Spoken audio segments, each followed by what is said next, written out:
You are listening to The Manning Show with Ewan Manning. Your #1 sports podcast starts now.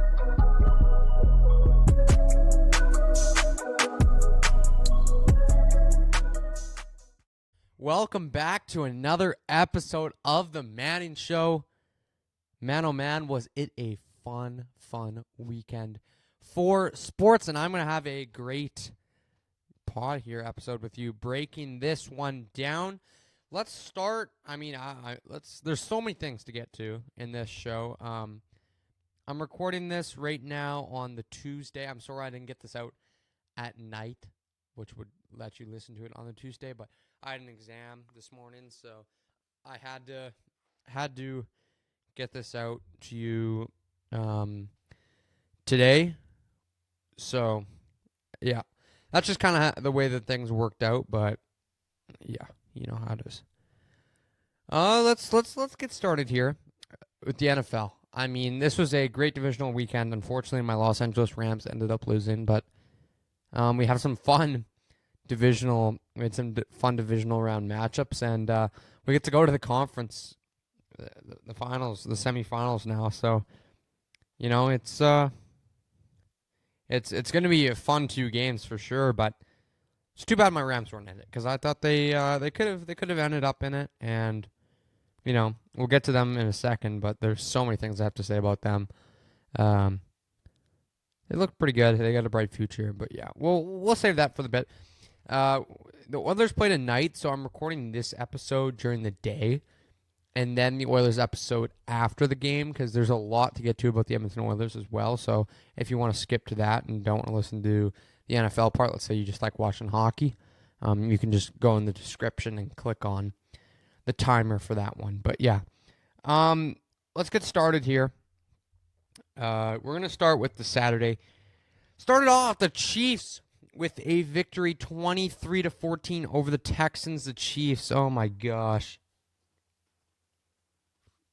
Where do I even start with the Kansas City Chiefs? Mahomes gets it done again. I mean, I should have put like $80 on the Chiefs. I'm kidding. I can't bet. But yeah, if you were someone who actually was able to bet, you should just put all your money on the Chiefs. Because, you know, they were going to win this game no matter what. Mahomes only threw for 177 yards and 1 passing touchdown. Travis Kelce, the usual, his 14th straight game with with 70 receiving yards or more. 14th straight game with 70 receiving yards or more. He is a playoff beast. And to be honest, the Texans' defense looked really good, other than the fact they forgot about Travis Kelce. So, again, I thought they played an excellent game, and they definitely had some calls that we're going to get into that were unbelievable. I can't watch. I hate the Chiefs. I can't watch football seeing Mahomes just dive. He'll like stand there waiting to get hit, and then there's the flag. There's my boys, the refs. They're gonna give me their call. So, I mean, I'm so done with the Chiefs, but you know they keep finding ways to win.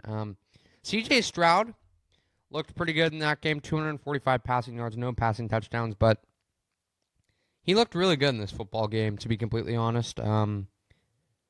There's not much else I can say about that. They went 1 for 3 in the red zone, which is always a problem against the Chiefs. And Kaimi Fairbairn, 2 for 3 from extra point and missed, or 0 for 1 for extra point and missed a field goal. So there's 4 missed points right there. And if you're going to miss those points and not convert in the red zone, you're going to lose to the Chiefs. It's as simple as that. And and have the refs on your side. That's another thing to add. But, yeah, the Chiefs, I mean, I'm done with the refs for them. Because we saw the first one, a 15-yard penalty on Will Anderson after he hit Mahomes directly after. And I don't understand that. Like, they're saying it's because he got up high, but I mean, Mahomes didn't take it in the head. he was hit right after he threw. That's such a brutal call. I don't know how they call that, but I guess because he's one of the best players in the league, they're going to call it, right? Which I guess we see with McDavid, but we'll get into that in the Oilers later. But, I mean, protecting the superstars, the NFL does it the most. And, yeah, it was pretty brutal, taking some brutal penalties, and there were some missed calls for the Texans as well. So I think it was a combination of them not being good on special teams and then not converting in the red zone, and then, the refs being the other side. I think if you're better on special teams and you convert at least one more time in the red zone, you probably win this football game. But again, you can't give the Chiefs your mistakes and the refs' mistakes because they're going to win the football game every time. I think it's as simple as that. But yeah, the Chiefs, it was a closer game than I kind of expected. The Texans had a decent show in this playoffs, so I'll give them their credit there. But again, they're missing some wide receivers for sure. Missing their two guys, Tank Dell and Stephon Diggs there. So Joe Mixon had a great game as well. Shout out to him, 100 yards, 18 carries, a touchdown as well. So good game for him. Nico, 81 yards as well. So great game for the Texans by all means. They battled. Moving on now to the Commanders and Lions. I have so many things to say about this game. This was just a crazy game. The Commanders winning 45-31. Unbelievable. Jaden Daniels is a beast.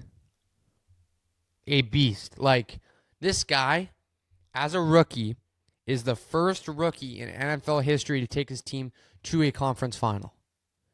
Incredible. Incredible stuff. He was a beast. 300 passing yards, 2 passing touchdowns. He rushed for 51 yards as well. The man was doing everything. Brian Robinson Jr. finally seen the end zone twice. Terry McLaurin could not be stopped, a TD as well. Diami Brown coming out of nowhere. 98 yards, 6 receptions. This guy was, by all means, getting cut around the league after being kind of a bust of a pick, but he's really shown up these last 2 games. Austin Eckler had also a pretty decent day. Was helpful in the pass game. But the big talk of the day was the Lions. I mean, Jaden Daniels, obviously, big talk. So seeing the Commanders get there, I said this on one of my clips on Instagram and TikTok. The Commanders are a threat. And I was right. I mean, what do you expect? They have a great quarterback. Probably, in my opinion, a top 5 quarterback right now. But we'll see how he does next year. Obviously, I don't want to get into that now because see if they can find a way to get to the Super Bowl. But yeah, the Commanders' big win. Let's move on to Detroit Lions here.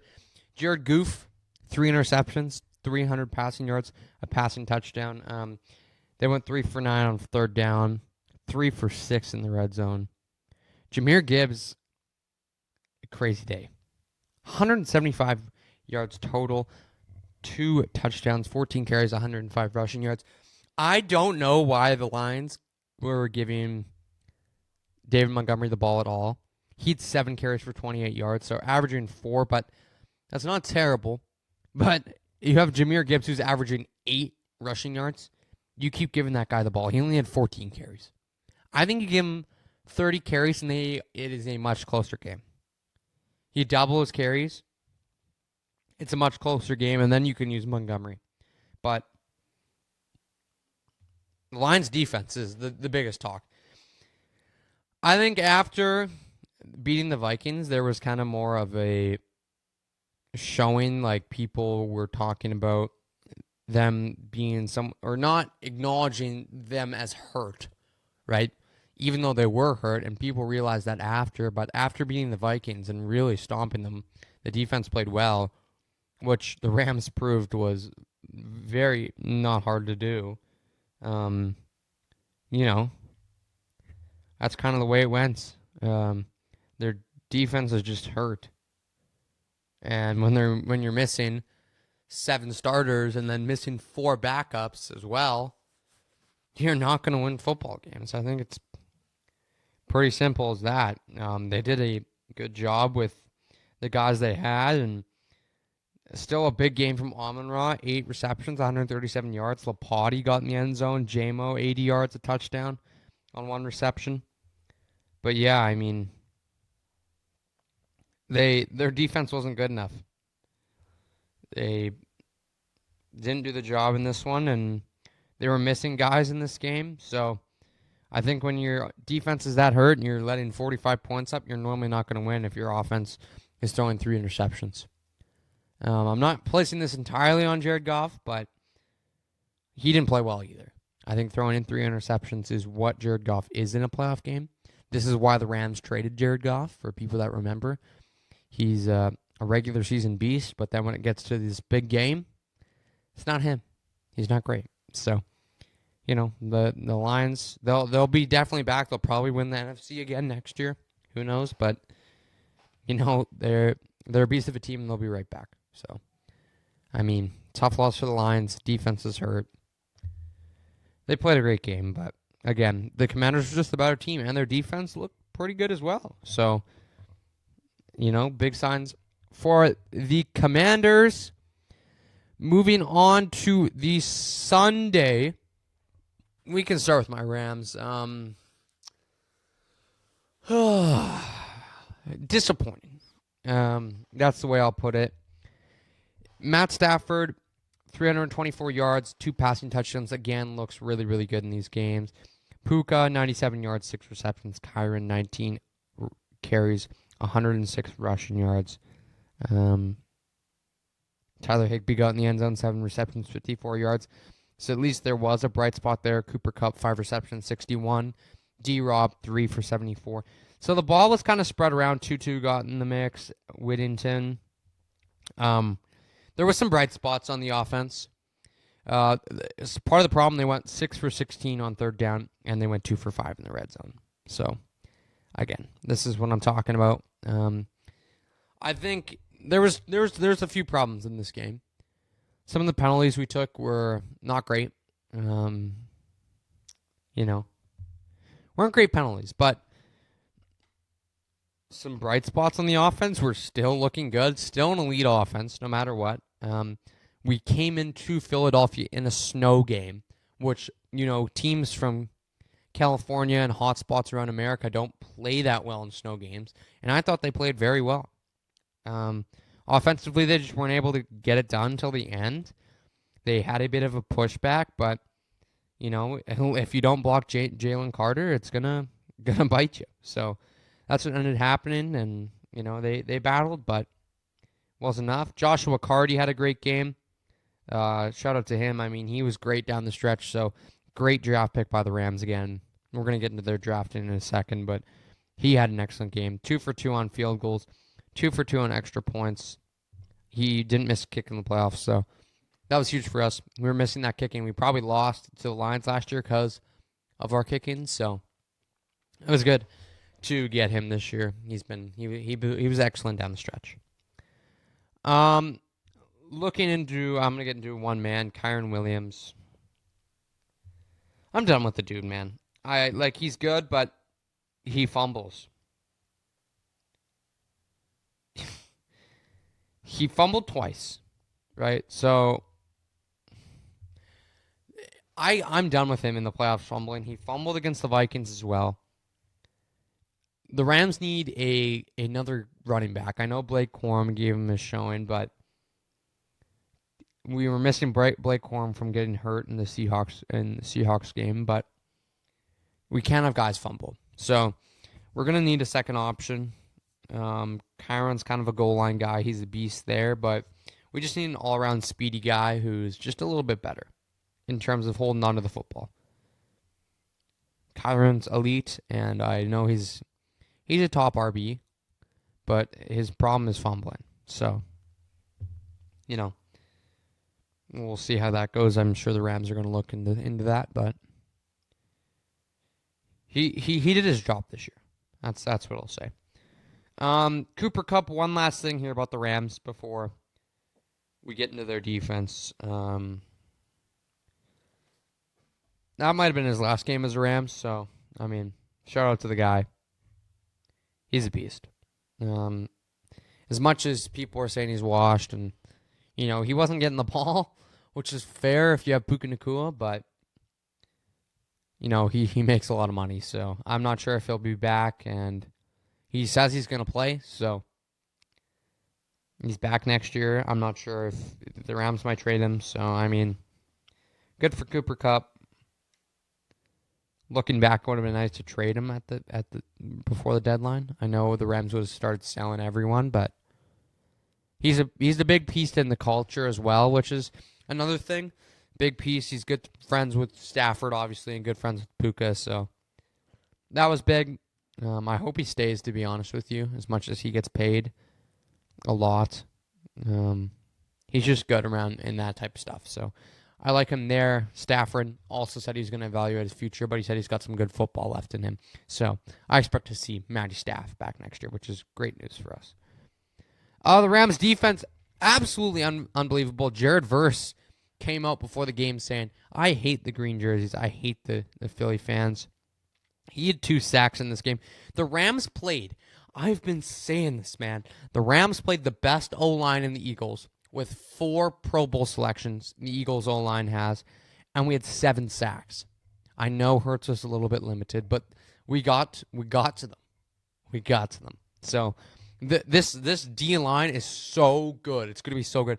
Jared Verse is doing this as a rookie. He's going to be absolutely disgusting. This whole line was very, very good in this game, and the future's bright. The secondary had a decent game as well, I thought. So again, this is going to be a great defense, up and coming, young. Some great draft picks by this Rams team. Very, very hopeful for the future. The Eagles, the Philadelphia Eagles, I was impressed by their defense. Their defense played very well against the Rams offense. Jalen Carter, 2 sacks in this one. That was they had 5 in the game, but I mean, Jalen Carter ended the game, so props to him. He's a beast. They have a great defense. That's their really core of their team. So they battled hard. They almost choked it at the end, but they were able to do it. The offense, though, Saquon Barkley, this is really the only guy I have to talk about. 232 total yards, 2 touchdowns, 26 carries. I mean, the guy's a beast. He ran all over the Rams again, which was going to happen. I knew it was going to happen. The Rams' run defense is not great, and Saquon just likes it. So he had quite a game. Jalen Hurts, I mean, he only threw 128 yards. The guy's average. I mean, the highest receiving player was 56 yards from Dallas Goedert. So A.J. Brown, ghost again, 14 yards, 2 receptions. This is just, I mean, the Rams could have won this game. They went 0 for 2 in the red zone, so all their touchdowns were coming on long runs, and yeah, the Rams could have won this game. The Eagles, they don't look that good. I take the Commanders next round. I take the Commanders over the Eagles, and, their offense just doesn't do enough for me. I know the Eagles' defense is good. They almost choked it in the end. And I love Matthew Stafford, but he's not as good as Jaden Daniels. So that team over there is really, really good offensively, and I'd be worried about them if I was the Eagles. Yeah, that's really all I got to say about this game. It's just kind of a sad game for me. Tough to watch, but, the boys will be back for sure. Ravens and Bills. Bills taking the game of the night 27-25. The big talk was the Ravens, of course, in this one, but Lamar Jackson fumbling and throwing in a really, really brutal interception. He did have 254 passing yards and 2 passing touchdowns, but those 2 turnovers kind of started it for them. Derrick Henry didn't even have that big of a game. 16 carries, 84 yards. The rushing game was actually decent for the Bills. I mean for the Ravens. So It wasn't as good as I thought it would be, but yeah. Isaiah Likely had a good game, 73 yards, 4 receptions to touchdown. Rashad Bateman, 66 a touchdown, 4 receptions. And then we can get to the man himself. Mark Andrews dropping the game-winning touchdown and also fumbling in the game. If you have 3 turnovers and you're dropping the biggest play of the game, which was a 2-point conversion, he catches and they win the game. I think the Ravens, I know there's a lot of blame on Mark Andrews not getting the 2-point conversion. It would have went to overtime, but it might not have if the Bills they still had some time on the clock to go score. But Mark Andrews, I mean, that's just too bad. I place a lot of blame, though, on the turnovers. Mark Andrews fumbling, Lamar fumbled and put the Bills in great scoring position as Von Miller scooped it, but Lamar, again, they just can't figure out the playoffs, man. The Ravens will be back, obviously, next year, and they're so good. Such a good team.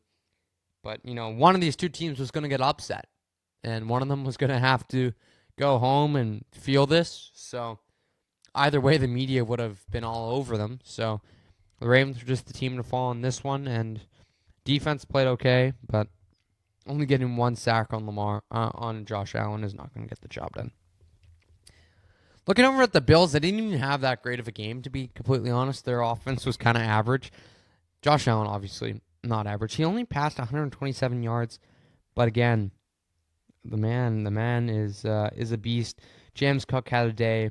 It was really the Bills' defense that had a great game, looking at all the stats.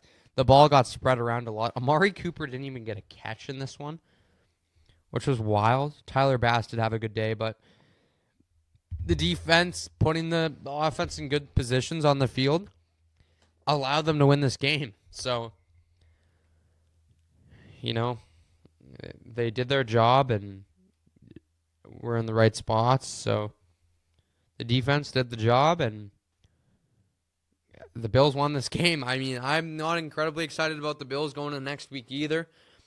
It's going to be interesting to see how their offense plays next week, because if they have a performance like this, I probably have the Chiefs. Sorry, I'm pretty tired. I woke up pretty early for my exam, but yeah. The Bills, I'm really cheering for them over the Chiefs. I mean, please, I don't want the Chiefs back in the Super Bowl, but yeah. It should be a fun game, whatever really happens. So, yeah, that was kind of my recap there. We're going to look forward into the future. Bills and Chiefs, like I said, that is at 4:30 on Sunday Mountain Time. I have the Bills in this one. I think they're the better team, and the Chiefs, again, if they got the refs to them, though, who knows what's going to happen. But I have the Bills. That should be a fun game. A rematch of what happened last time with the 13 seconds pass up the middle to Travis Kelce. And then at 1 p.m., the Commanders and the Eagles. I have the Commanders in this one. I don't think the Eagles showed to me enough that they are a Super Bowl team. The Rams, in my opinion, should have won that football game. So close. They're going to be right back there next year, hopefully. But the NFC West is going to get better for the Rams, harder. And the NFC East is going to get tougher for the Eagles. So I don't love the Eagles in this spot. I like the Commanders in this one. So I have Bills, Commanders in Super Bowl. I did have Bills lines originally. That was my original pick. But, close enough. We'll get into a few other things because there's a lot of things that happened in the world of sports.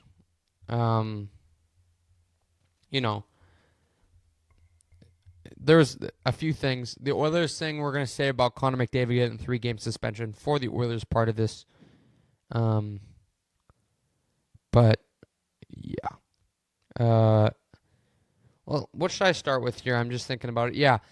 Ben Johnson, the offensive coordinator for the Lions, which is kind of the biggest head coaching target since McVay, Shanahan type thing.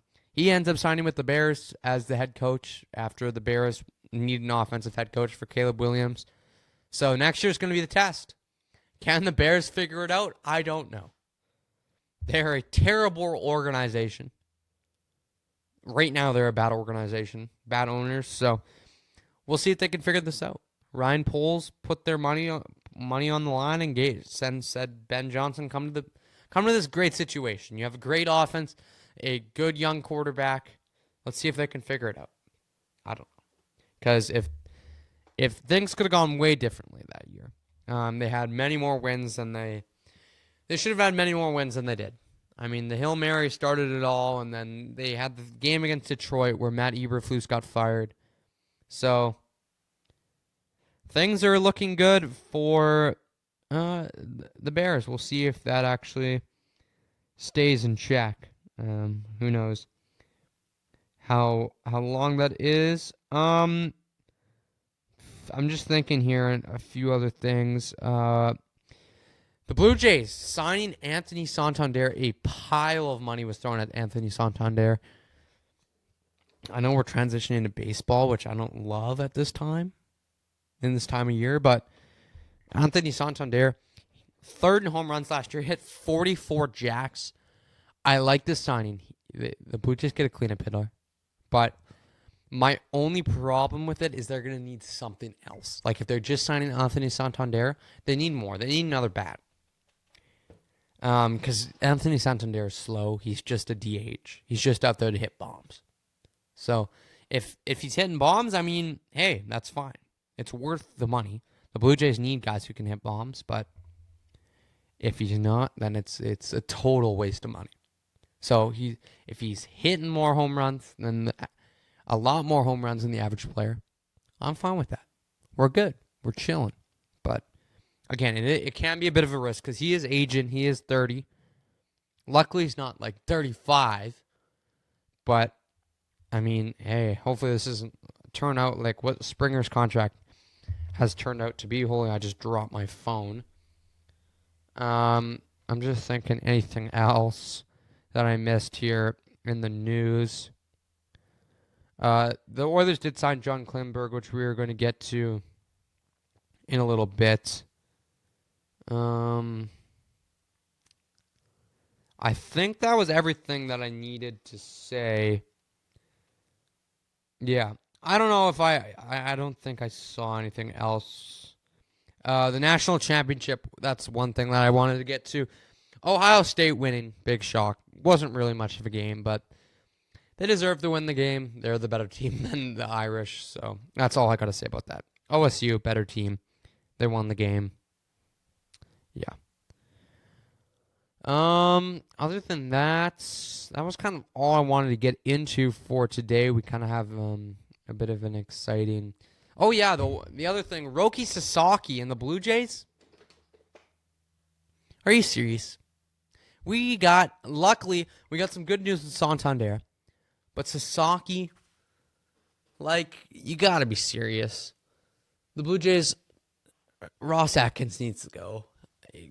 Getting snubbed again by another free agent and going to the Dodgers. I knew it was going to happen. I told myself it was going to happen. I still had some hope because the Blue Jays traded for Miles Straw, who is a minor leaguer who has a massive contract, but they got some extra international signing money. They're the second highest payroll in baseball right now. That means they should be playing pretty well. We'll see if that actually happens. Because Bo and Springer are going to have a decent year if the Blue Jays want to get back in the playoffs. I know Bo, I got high expectations for Bo this year. Hopefully he can bounce back. But this is a team that spends a lot of money and hasn't got any free agents other than Santander this year. So I guess we're going to see if they're in the mix on Alonso. That's the big rumor that's going on, but we'll see. Because they're in the mix on some guys that are still sitting around. We get one more big guy, we're definitely a contender in terms of playoffs. Who knows what happens when we get there. The starting rotation's good enough. The pen's good enough. But, again, if we want this team to be real, we need another bat. So, that's all I really got to say on the Toronto Blue Jays. I don't want to get into them too much. But, yeah. Another thing, the CFL schedule did come out, which I'm going to be talking a lot of CFL this summer because, again, I love the Elks and get to go to most of the games as I'm getting season tickets. But, yeah, the schedule came out. I think the Elks' first game, June 14th, which is the latest home opener out of all of them. But yeah, the Elks, hopefully they have a good season this year. I got some decent expectations for them as well. And hopefully they get the job done, because it's been kind of boring watching them these last few years not really do anything. And I actually cheer for them. I'm a fan, and I'm excited for the future of Trey Ford. But yeah. Let's do our ice and fire of the week and wild card of the week. Our ice and fire of the week. Our ice is obviously going to be the Detroit Lions after that big game. The fire or ice, we're going to have a tie. The Baltimore Ravens and the Detroit Lions are on the ice. Probably more the Baltimore Ravens, I would say, because just of how beat up the Detroit Lions were. So those are my two for the week. My fire, again, for the second straight week, is the Washington Commanders. Wow. The Commanders really have a shot for the Super Bowl this year, in my opinion. So that's going to be a good one. And then our wild card for the week. This was also a tough one. I mean, looking into the world of sports right now, there wasn't really like one that popped clear to me. Yeah, like it's not been that one-sided. Yeah, I couldn't really find a wild card of the week where there was a team where I was like, wow, this is a team that is actually doing well. I couldn't really tell you. So, yeah, I don't really have a wild card of the week this week. I mean, I could say the Commanders again, but what's the fun in that? I mean, I'm high on the Commanders. You heard it this episode. So, yeah.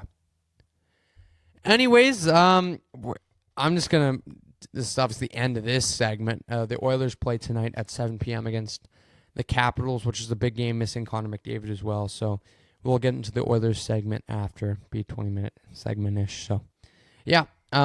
Again, enjoy the rest of the show here. I'm going to enjoy the rest of my day and then watch a fun Oilers game tonight. So, yeah. See ya.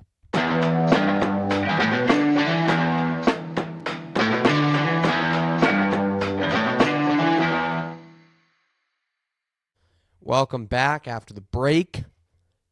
Man, oh man, it's the next day now, so I was a little tired last night to get the second part of this out, so my episode this week's going to be a little late, which is unfortunate, but, it was a tough loss for the Oilers, missing their captain tonight,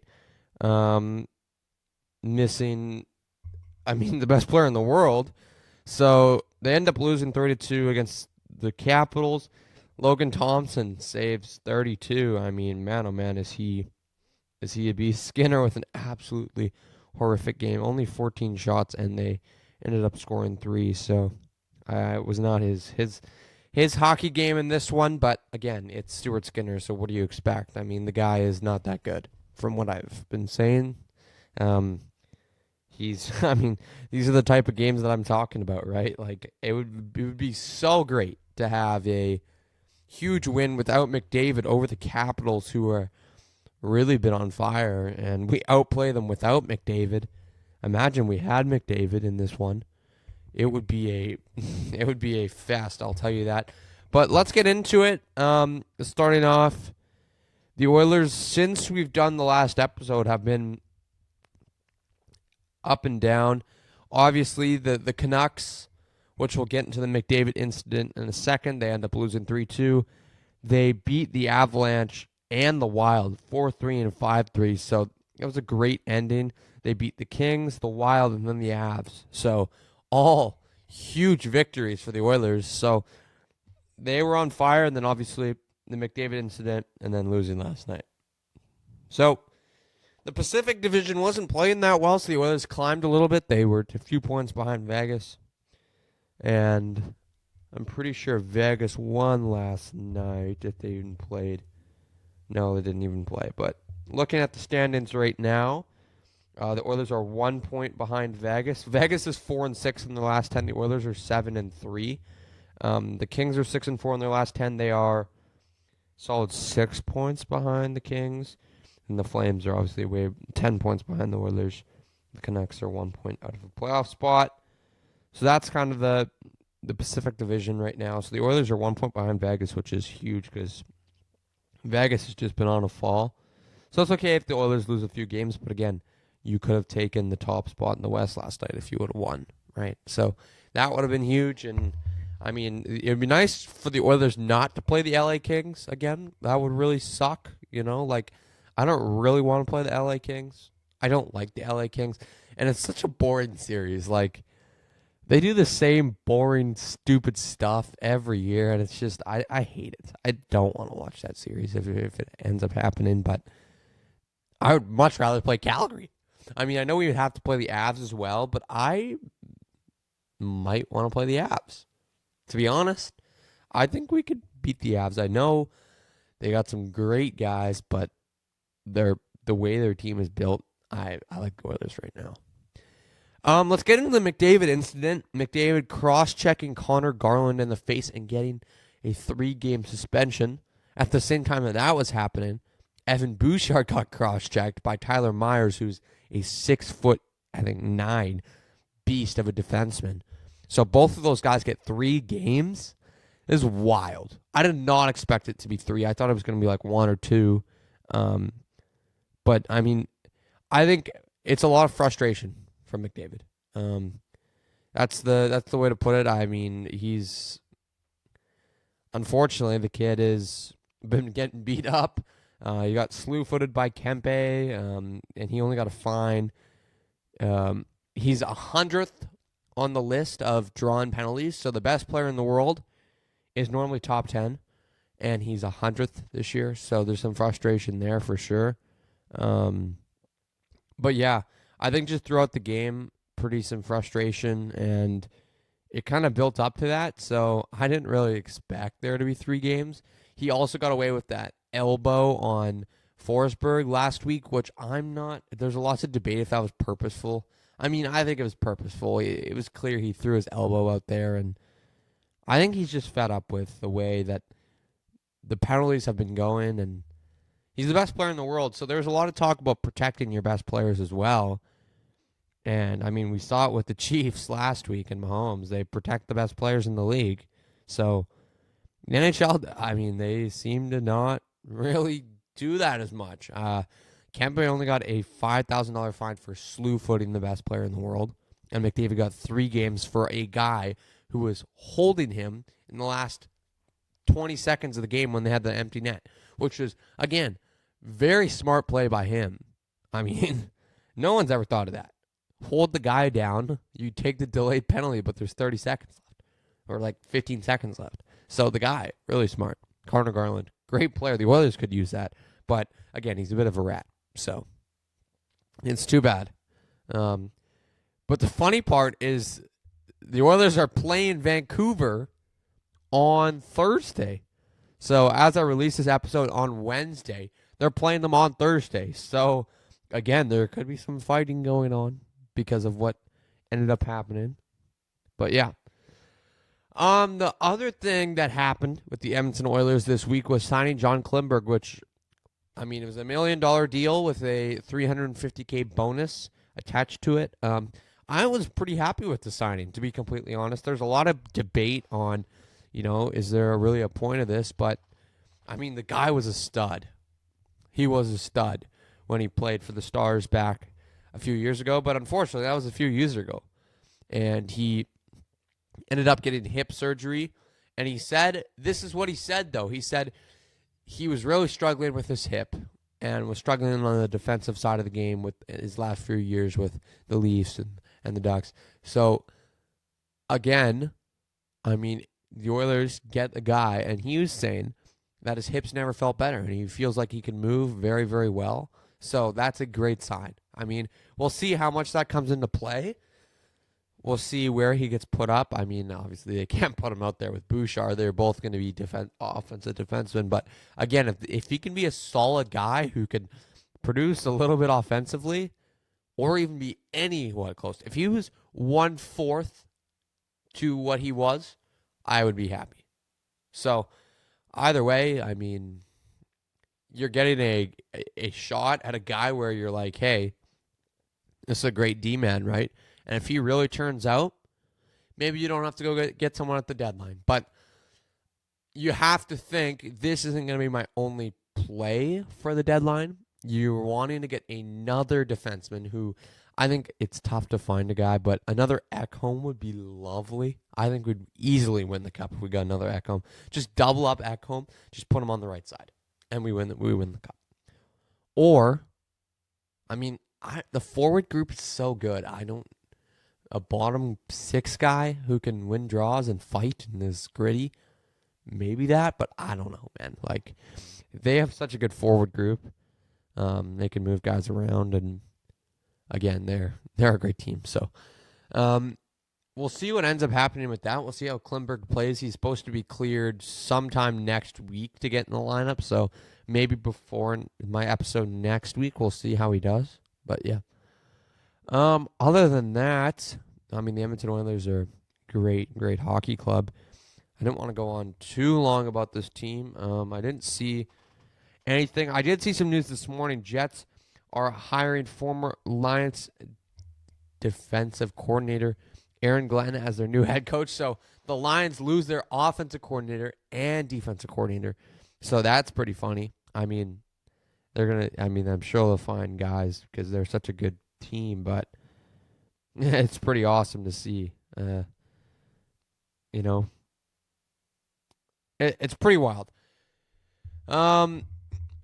Other than that, I didn't really see any news. I did see a crazy stat. McDavid, this is pretty crazy. McDavid would be first place on 12 different teams in all-time scoring, second place on 11 different teams, third place on 3 different teams, and top 5 on every team for scoring. Wild. And he's not even 30. So that really shows a lot about it. I mean, it's quite something. So, yeah. Other than that, again, it was a fun week of sports this week. We have some exciting games. So we'll see. I mean, the Blue Jays are in some more rumors, which I don't even want to get into today. See if they get another guy, which would be huge. But, yeah. Other than that, I think that's good for today. Thank you for listening, watching, doing whatever you do. But again, it was oh my gosh, my hair is messed up.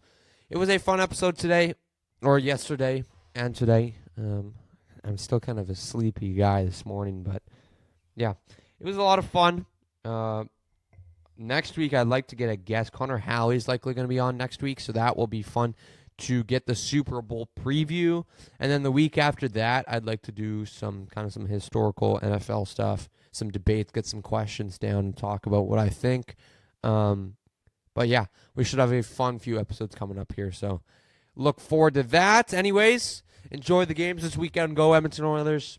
Go anyone but the Chiefs. That's all I got to say. Peace out. Thanks for listening to The Manning Show. You can follow us on Twitter at _Manning Show. And you can follow me on Instagram and Twitter at EwanManning97. Thanks for listening. We will be back tomorrow. Have a good day.